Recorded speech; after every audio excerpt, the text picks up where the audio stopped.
Hello goblins, it's Chris, Eldritch Pipes, and it's the first This Week's Pipe video of 2022.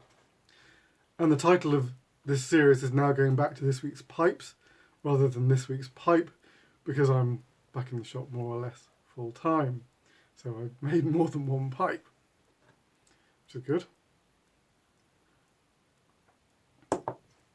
Before we get to those, just a couple of things. I'd forgotten that it was in my top 10 when I was saying various tobaccos had been gifted, and the Peter Heinrichs one had come from Ken Smirk. He kindly reminded me and was surprised I still had some, but I have to eke it out because I don't know how to get hold of it. So that's why, Ken, if anyone knows how you get hold of Peter Heinrichs blends other than ordering direct from Germany, I suppose I could try that. I haven't tried that yet. Maybe I'll go down that route, but there you go. That's why I've been clinging on to it like a devil. The other thing was that I mentioned having damp briar, and that last year seemed to be a bit of a thing. No matter which source you were getting it from, it was coming in damp. And Goblin Piper said, how do you know it's damp? What can you do about it? And so on. Can you tell when it's ready to go? In the past, like I say, it hasn't really been an issue. Only really in the last 7 years, I can only remember one other time, and it was a real one-off, and it was just a few blocks in the delivery. But since then, I've had to get a bit scientific with it, and I use this, which is a moisture meter. It's not scientific in the sense of giving you an absolute reading. I mean, maybe it does, but these things are more, they're designed for detecting moisture in wood when you think you've got a leak somewhere, and you think that wood is being soaked, and you're not sure, it's hard to tell by feel. This is the device you use. But it comes in very useful. And the reason that briar is wet in the first place is because after they've harvested it and after they've cut it, they boil it for 24 hours, I think 24 hours, to force the sap out, which is not good for us. It's not a fruit wood, this. And so they've been completely saturated with water during that 24-hour boiling process. And then it's months and months and months of drying. But these meters weren't designed for that. So they don't give, there's not a briar setting on these. There's a setting for softwood, hardwood. I suppose you could call it a hardwood, but the briar is very dense. So it probably even exceeds the definition of hardwood, possibly. But I do a relative test. So, for example, this is a block that I've had for over 3 years. It is bone dry, but no wood is has 0% moisture content. It's always got some moisture content just from the environment, from the atmosphere. So I'll just put the backlight on, maybe that'll be easier. You can see this should give us a reading of about 9 or 10. A lot depends on the season. So they'll read drier in the summer. What are we at? 10.1. 10.1. So this will read 9 in the summer and it's 10 in the winter. And that's for effectively bone dry briar. So that's what I work off.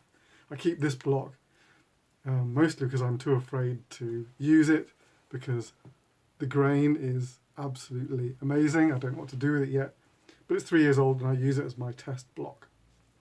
And this stays in the workshop outside. With the last order that came through, This is stuff that I've faced off just to get a look at the grain. And this I've kept in the house to dry out. It was in the workshop for a month or so, maybe even 2 months. And what's this giving us?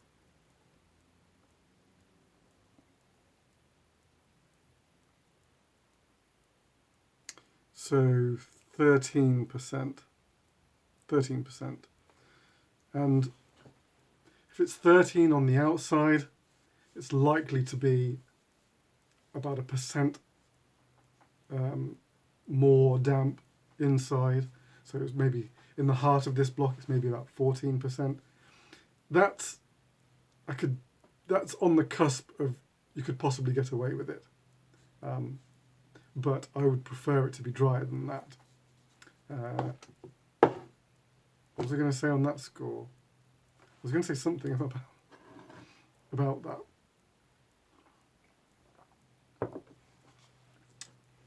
This is a piece that I've been keeping in the airing cupboard. And this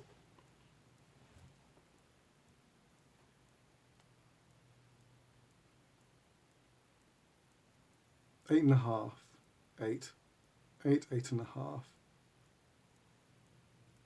Yeah. So that is perfectly, that's ready to go. That is. Happy with that. This is a piece of, this is from a different, so those two previous ones were from the same batch. This is from a batch I've received recently. That is extra quality, and B for big. This is from a different source.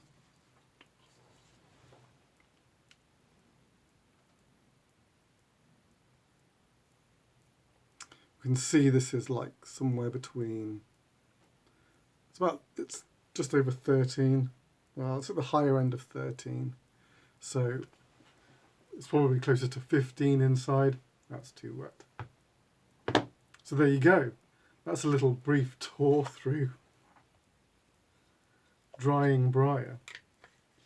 I have heard, and some of our group have been experimenting with other methods, but I'm not going there yet until I know if it affects the briar or not, and we'll see on that score. But hey ho. So there you go. Let me move all those out of the way because they are in my way. All right, onto pipes. So nice being able to get back in and make some dust. This first pipe is a shape you will know well. It's one of my 2 most popular shapes. On any given month, it's either a strawberry or it's a reeding pipe that is the shape that is the most popular. And this month, it's reeding pipes.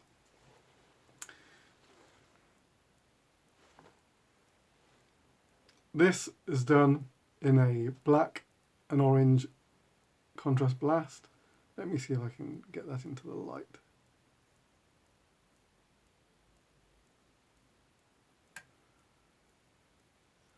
Nice medium blast.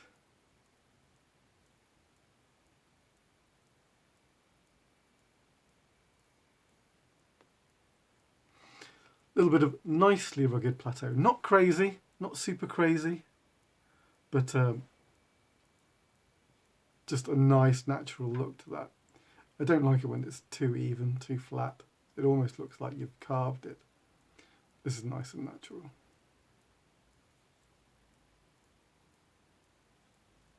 And this was done with the Yeti Blue resin that I make,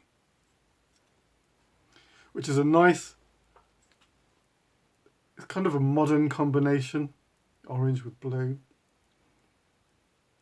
It's definitely not a combination that I haven't knowingly seen anywhere else. But I know that blue was really popular last year. Lots of blue stems going around. This is a 2-pipe set for Linford. So this is the other pipe. Now, this is kind of interesting. It's a pipe that I called a Brandesian. That's on the website, if you've ever visited the website.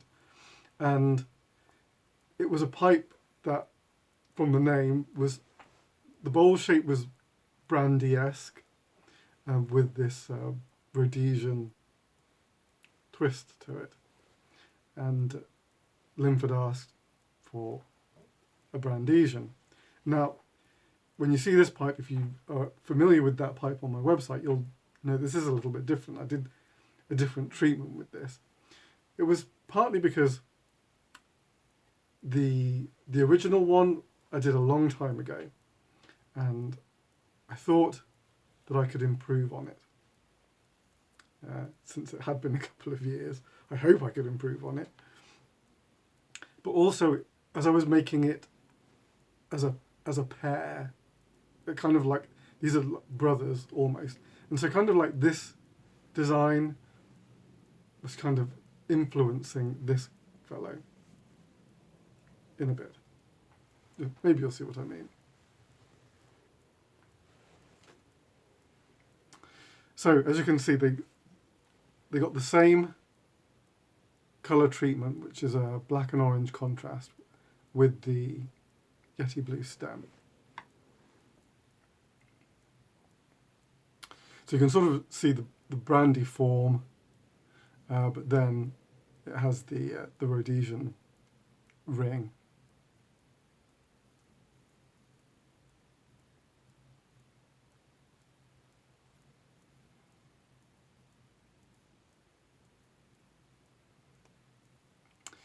The grain popped really quite nicely on this fellow.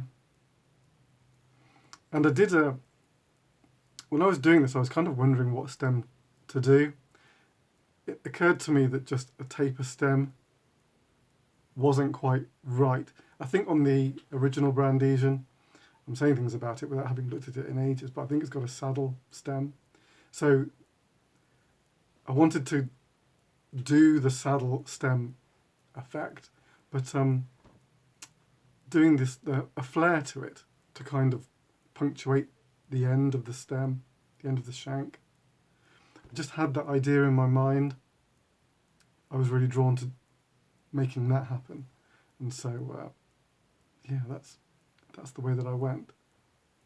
You can just see there, you can just about see the funneling inside the stem because the Yeti blue is very slightly translucent. If you've ever heard me banging on about the vintage line that I do. So there you go. 2-pipe set. There you go, Linford. I hope you are well pleased with those.